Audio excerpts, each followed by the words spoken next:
All right, everyone. Welcome to tonight's soccer meeting. We'll continue to let people in. If you're able to have your video on, it's always great for me to get a little feedback or to know that everything's working okay. Like sounds coming through and you're able to see screens that I'm showing and that sort of thing. But just want to welcome everybody. My name is Kevin Bruni. I'm the athletic director at Grand Rapids Christian Middle School. I also am the assistant athletic director at our high school. So I have the privilege of being a part of athletics in 5th through 12th grade here at our school. This is my 9th year as the middle school athletic director at our school. And I'm just excited to be back doing it again.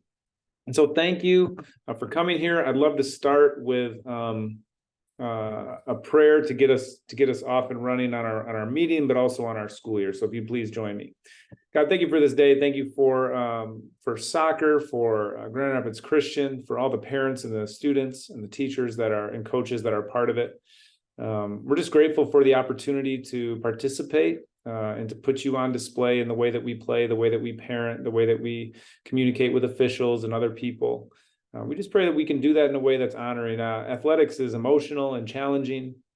We just pray that you give everybody a special measure of grace and patience as we go through the learning process together as parents and as athletes.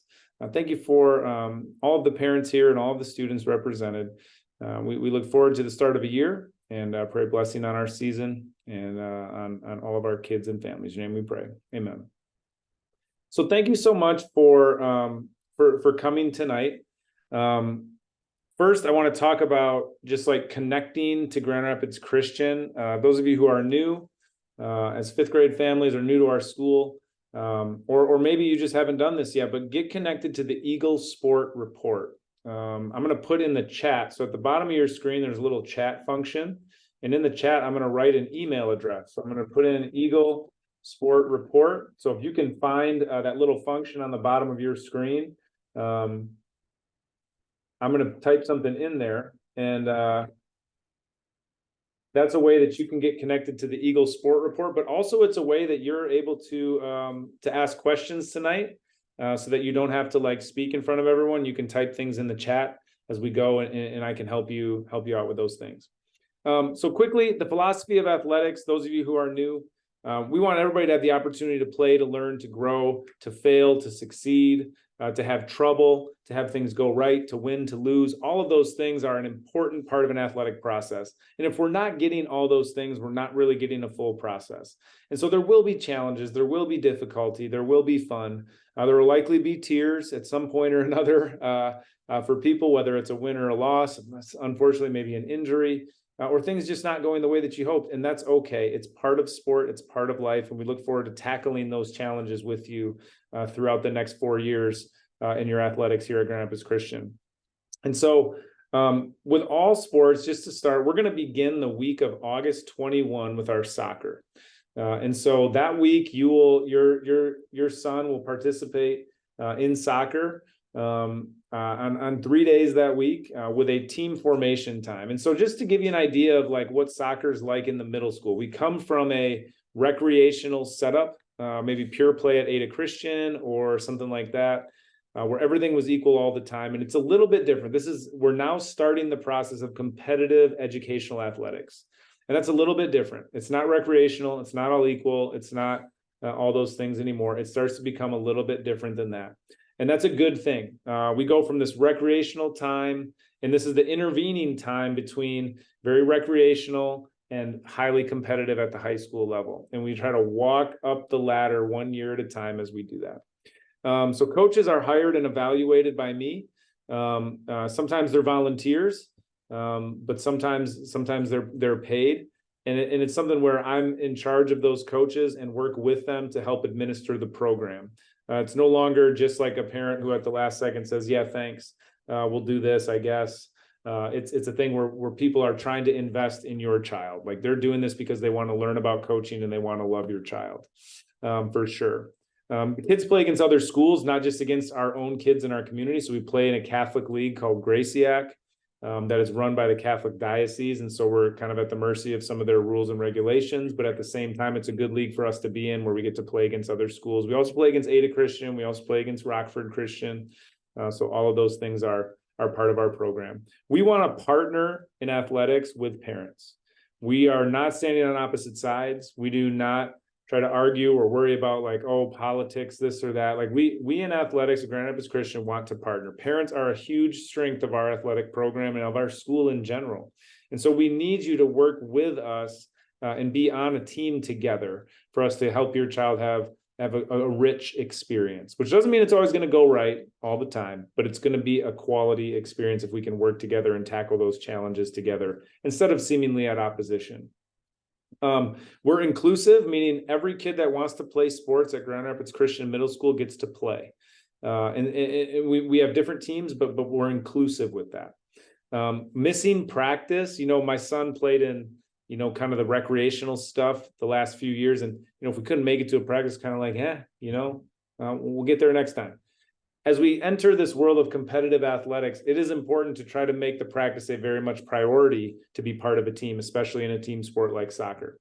And so please try to make sure that you're getting your child to all of the practices and it's not a maybe kind of thing. Work together, carpool, that sort of thing to get kids there, make sure that they're there each time.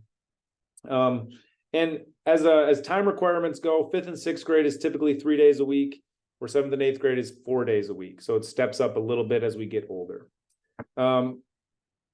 Team formation will take place that first week of the 21st over a 3-day period where the kids will all play and they'll try to make equal teams in 5th grade. We're going to have 3 5th and 6th grade teams.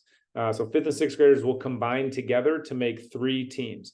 We're also going to partner with Rockford Christian in 5th and 6th grade. They're going to send us about 4 to 6 kids from their school that are going to play on some of our teams. So they'll be in our teams as well. So we're excited to have them to join us this year in our 5th and 6th grade.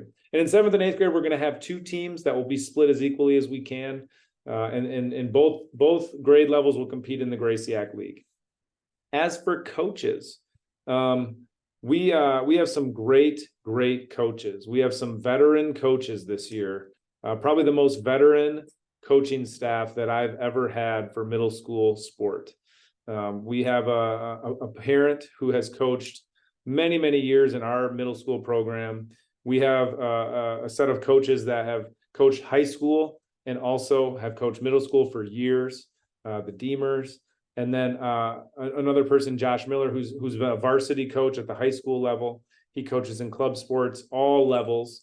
And he probably has a combined 40 or 50 seasons worth of soccer coaching under his belt. And so the 5th and 6th grade group is highly experienced coaches that have been here time and time again. You're going to want to partner with them, give them benefit of the doubt, communicate well with them because they absolutely know what they're doing and how to do it well and how to communicate well and how to work with your child. They are just totally bought into helping your child have a rich experience. Not meaning they're always going to be happy, but they're going to have a rich experience through sport. The coach will communicate with you weekly. In 7th and 8th grade, we have the Vosses. We have Jim Voss, who's coached for 800 years, and he's one of the best coaches that I've ever been around. If you get a chance to be coached by Jim Voss, it's fantastic. His daughter, Lizzie, is our head coach, and she is phenomenal. High school 4-year varsity player, cut from the same cloth as Jim, and they love partnering together to serve our 7th and 8th grade group. So we're just very blessed. These coaches will communicate with you weekly. They'll give you an entire schedule for the week. We also use something called TeamSnap, which I'm going to show you kind of what that looks like if you're unfamiliar. We use a platform called TeamSnap that allows us to manage our schedule. So you can see this is the 5th and 6th grade soccer, the white team. We're going to have blue, black, and white team. And so what you'll see in here is you'll see a roster. You'll get loaded in there once they make the teams.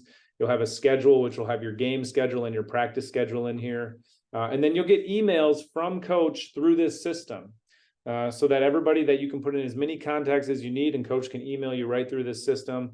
So this is going to kind of be your hub. You can get this on your phone and it has a great web app presence that makes it really simple to communicate through this. And also it will send emails directly to your inbox. So whatever communication you put in, I'd encourage you to do a text communication and a email communication when your name goes into this system. You'll be invited to this. All you have to do is accept it and you'll be good to go. But this is how coach will communicate. We try to do practices based on coach availability and the game schedule. So we don't have a game schedule yet. You see no games listed in here. And so because of that, I can't put together a full practice schedule for you because I don't know which day the games are going to be on yet. Typically, 5th and 6th grade games will be Tuesdays and Thursdays, and 7th and 8th grade games will be Mondays and Wednesdays. And both sets of grades will play on Saturdays in the mornings. And so you can count on some Saturday games as well. The season will end October 14 on the very last possible day. You could end before that because there's a tournament, but that's kind of how that works. So I want to pause here for a minute. I'm going to stop sharing this, but does anyone have any questions that they want to type in the chat or ask me by just unmuting yourself and asking? I want to make sure I allow an opportunity for that. So the question is about club soccer. And so we do want to work with club soccer teams. For example, kids are so young at this middle school age that we would never, like a lot of club soccer teams will say, you can't do this or you can't do that. We would never do that because we believe the best interest of your child is to be part of a lot of things in middle school and see where God's gifts are for them. So we're not going to do that. However, we do expect that for our short season that we will split conflicts, meaning if you have 6 conflicts throughout the season, that 3 of them go to us and 3 of them go to your club team. And so that's our encouragement is as you look through the schedule and you get it from coach that you communicate with coach well, let them know like these are the conflicts. Here's the way we're going to do it. We're going to go to this game instead of this practice for you. We're going to go to this game instead of this practice for my club team. We have 2 game conflicts. We're going to give you one of them. We're going to give the club one of them. And I'll tell you what, the club's going to keep taking your money. Don't worry about that. All right. So just let people know and communicate. But yes, club sports are important. They help kids have different avenues for development and growth. I'm not against club sports in any way. I am a little bit against how they tell you not to do things, like they can try to control you a little bit. But other than that, we want kids to do it. It's valuable. It's good to have different ways to learn. And we hope to partner with you and partner with them as we teach educational athletics through the school and obviously through the way that they do club. Hope that answers your question for the person that did it. You sent me a direct message, so I won't say your name. But if there's any other questions, now's a good time to ask. Otherwise, I'm going to continue with a couple of things before we get you out of here. One of the questions was about if there is an overlap in practice time, are you okay with working with that? And as I said before, the answer is yes. Like if we have like 3 or 4 conflicts and practice overlaps, first of all, talk to your coach about it. Maybe we can adjust the practice schedule. If we can't, we would ask that you split those conflicts, 2 for us, 2 for them. That's kind of how we like to do it. 5th graders from Evergreen included, not just the middle school kids. I don't know exactly what that means, but kids from Evergreen are allowed to participate in our 5th grade sports. We send them all the signups too. And so, yes, they are included, and 5th graders from Evergreen can sign up to play as well. And so we do always have a variety of 5th graders from Evergreen who do play. Practice times and locations, all those details will come through shortly. So the coach will be sending you an email this weekend, even though it doesn't start on the week of the 14th. They're going to send you your first information this weekend, and then they will reiterate that information the weekend of the 19th and 20th as we approach that first day. 5th and 6th grade, the team formation will be at the middle school, kind of behind our gym there. There's a field you may have seen with 2 soccer goals back there. That's where 5th and 6th grade will always practice. So you can plan on practices being there. Some coach availability means that one of our teams will have 5 o'clock practices, 5 to 6:30, and some of the other teams will have 3:15 to 4:45, just based on coach availability. And so we want to work with those coaches and when they're available to lead your kids. So again, we can't tell you that yet because you don't have a coach yet. We haven't split you on a team. 7th and 8th grade, they participate at Evergreen's, the field behind Evergreen School, kind of between the 2 baseball fields. That's where they practice. They walk there after school when they practice. The first couple times they go with Mr. Voss, and you don't mess with Mr. Voss, so you're going to follow the rules. And hopefully everybody gets there using the crosswalks and the crossing guards. Please instruct your child that, the brain is not fully developed as 7th and 8th grade. And even though they're told to cross at the crosswalk, sometimes, you may believe this, kids don't follow the rules. And so please encourage your child, if they're a 7th and 8th grader, to make sure they're following those crosswalks and using the crossing guards that are provided there each day that they would have practice. So please reiterate with them. We will have zero tolerance for kids choosing against that. It's just not a smart thing. It's not a safe thing. And we want to try to avoid that. So please help us with that. Other things, how to work with coach.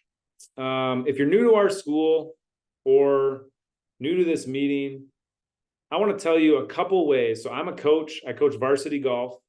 I've coached sports for almost 30 different seasons at this point over my 19-year educational career.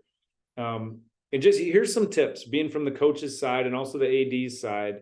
And I'm also a parent where my son plays in sports. Here's some tips for you. If you can do these things, we're going to be able to keep coaches. We're going to be able to have a community that we really love.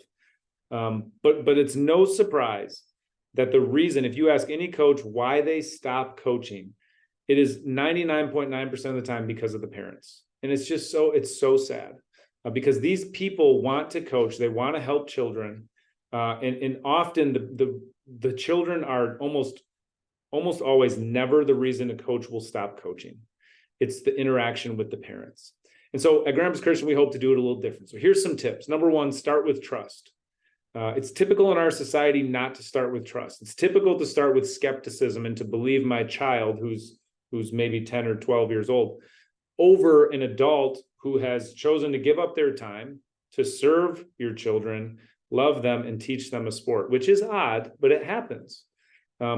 We often go to the 10-year-old. And what I'll tell you is that my 6-year-olds are really good at telling me a story that I want to believe as their parent. And all of a sudden I'm on their side, and they're 6. Your children have had much more time to perfect this skill. It's possible that they may not be telling you the truth. And if I got rich, for every time a parent said, my child never lies, my child always tells the truth, and this is what happened, I would have enough money to not be in education anymore. Okay. And so I just want to tell you, start with trust of our adults who have chosen to give up a portion of their adult life to help your child. Start with trusting them. Second, great experiences are not all cake and candy, right? Great experiences, the most forming experiences in your life, are often ones that involve some form of difficulty, challenge, and rebounding from that, or finding a way to go fight through something. Those are the most memorable, most formative things that happen in your life. Please don't take those opportunities away from your children. Allow them to have struggle, allow them to have those challenges, and say, hey, talk to coach about it. Hey, talk to coach about it. Keep going. It's okay. I know it's hard. It's okay. Don't fix, but great experiences are not just cake and candy. Give our coaches the benefit of the doubt. Ask them questions. Often bad conversations between parents, ADs, and coaches start with, well, this happened and it went like this. And maybe it's better, or you accuse a coach of something, to start with a question. Questions invite conversation, they invite camaraderie, they invite mutual respect. And so if we can start with questions, that's a way to give our coaches and our leaders the benefit of the doubt in this situation, that there might be another side to the story. Even if you watch something with your own eyes, you don't know the whole story. And so it's great to start with questions and to be open-minded. And an image that I like to use is, instead of a closed fist idea, because usually closed fist means intensity, aggressiveness, power, that you have an open hand approach, right? Which is very much the opposite feeling of just being open-handed in how we approach coaches and love and care for them. And then approaching coach, I want to tell you that the scariest thing in every coach's life is the text message or the email inbox. The way that it's gone over the past 2 decades that I've coached, the fear that you can provide a coach just by sending an email or a text is massive. They are trained to think that when someone communicates with them, it's negative, it's second guessing, it's you did something wrong. And that's something that society has created in coaches. And that's another reason they don't come. So if you have some things to say some nice things to coach. Send him an email of thank you. Send him a text message of I appreciate you. And don't go, I appreciate you, but I want to talk to you about playing time. No, just I appreciate you. This has been a good thing. I appreciate how you did this. Thank you for doing this. Sometimes we need to change the narrative, maybe just in our school district at least, where we're positively communicating to coaches, maybe more often than we're negatively communicating. And so I want to encourage you to approach coach with open hand, with positivity, and to just know that they're doing this to try to help. And also, middle school sports is important, but it is not professional. It does not determine anyone's life. And it is something that we get to just enjoy with our kids in the moments. As a spectator, there's no fee for soccer games, which is great. Please be an encouraging person that cheers for our team, cheers for all kids. I mean, again, this should happen in every level, but certainly in middle school, kids on other teams, great plays. Don't be afraid to cheer for them and say, that's great. I mean, these are kids that are just trying to learn and enjoy something. So let's be excited about it. Let's have fun with it. And let's make sure that no matter what other parents are doing, that you're managing yourself and making sure that you're doing a good job of being positive with our kids. It's more important to be effective with communicating positively with our kids and encouraging than it is to try to coach from the sideline or coach from the stands and second guess the coach and all those other things that accidentally happen trying to help. It's most important your kid is watching our coach, not watching you during the game. So be positive, be encouraging, and love them very much. And make sure that you have fun. If you're having fun as a fan, if you're having fun as a player, if we're having fun as coaches, it's probably going to be really fun. When we make it something other than that, that does have a waterfall effect the other way. So just want to encourage you, positivity, thank officials, even if they're the worst official you ever seen in your entire life, thank them, because we've had to cancel games because we don't have officials. And so thank them for being there. If they're the worst, shake their hand and say, we're so glad that we got to play the game today. Thank you for being here. That again will shock an official, and it will put Christ on display when you wear your Grand Rapids Christian shirt and you are positively thanking coaches, positively thanking officials. It will really make a movement in our world if we can do that with our Grand Rapids Christian gear on, being those positive people. So thank you so much. If there's any questions that you have, I don't want to keep you longer. I said it would be 6:30 until 7, and we're at 6:55. So if there's any questions, please unmute yourself. Let me know. You can type something in the chat. And then expect that your coach will communicate to you this weekend, and then also next weekend prior to the season starting. An equipment note, make sure you have shin guards. Cleats are not required. They're helpful. My tip is go to a secondhand store and buy cleats. That's where we buy all of my child's equipment, because he grows out of it so quickly. It's not worth spending all the money on. So we just go to, Pass It On thrift store or Goodwill, and we pick up some cleats and we pick up some shin guards, and it costs $9, right? So that's my encouragement for you, is to get some of that equipment. You'll be asked to buy your own shorts. We will provide you a jersey for the season for your team. Okay. If you don't have anything else, thank you for coming. You're welcome to go, but I appreciate you. And if you have any questions, feel free to type them in or unmute yourself. I'll stay on for the next few minutes before my next meeting begins. Thank you. Is there a color of shorts that you guys require? We typically go with black, but the coaches will specifically say that and get everybody in line with that. But I'm pretty sure we usually do black, and you don't have to buy new shorts for that. Whatever shorts you got is great, as long as they're black, right? We just don't want a kid with neon pink shorts or something standing out different if we can. So thank you. Great question. Thank you, Jenny. Thank you. Okay. If you have anything else, let me know. But we'll be in touch soon.